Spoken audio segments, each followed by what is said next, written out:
সে চেয়েছিল একটি সত্যিকারের প্রেমের কবিতা লিখতে।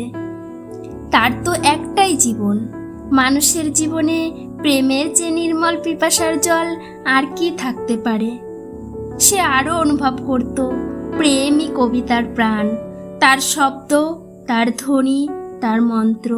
কিন্তু তার কবিতা একটার পর একটা তার নিজের লেখা কবিতা। কি প্রেম, কি জল, এমনকি পায়ের নিচে শক্ত মাটি পর্যন্ত খুঁজে পেল না। কবিতার জন্য তার দিবস রজনীর জাগরণ, যা ছিল তার জীবনের কঠিনতম সত্য। প্রেম নয়, তাকে বারবার অপ্রেমের দারুণ আগুনে ছুঁড়ে দিয়ে বলতো, এখানেই তোর পরিশুদ্ধি, এই যে আগুনে মানুষের পৃথিবী।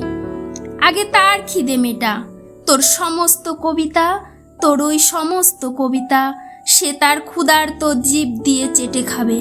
তুই মূর্খ, জীবনের পাঠ এখান থেকেই শুরু কর। দেখতে দেখতে তার কৈশোর গেল, যৌবন গেল। এখন তার মাথার সব চুল সাদা, হাতের 5 আঙুলে মাখেন শীত।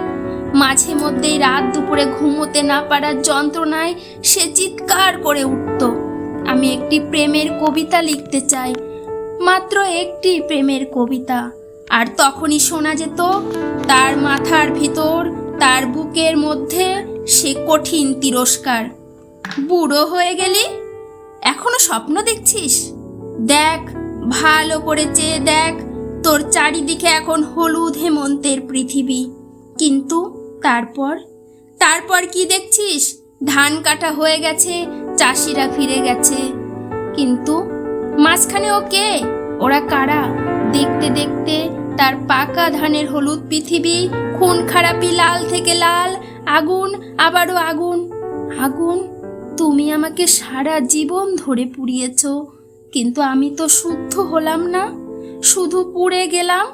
সারা জীবন শুধু হাজার হাজার মানুষের দীর্ঘশ্বাস, তাদের সর্বনাশ। আমার জটায় বেঁধে সরস্বতী নদীর জলে ঝাঁপ দিতে গেলাম, কোথাও তাকে খুঁজে পেলাম না। তুমি আমাকে কি জীবন শেখাও আগুন? এ কি মানুষের জীবন? তার একটি মাত্র প্রেমের কবিতা। কবিতা, তুমি এখন 3 ভুবনের কোন অতুলান্ত প্রেমের মধ্যে ঘুমিয়ে আছো। ঘুমাও, তুমি ঘুমাও, আর আমি জেগে থাকি আর এক নতুন আরম্ভের জন্য। মৃত্যুর মুখোমুখি আমি জেগে থাকি।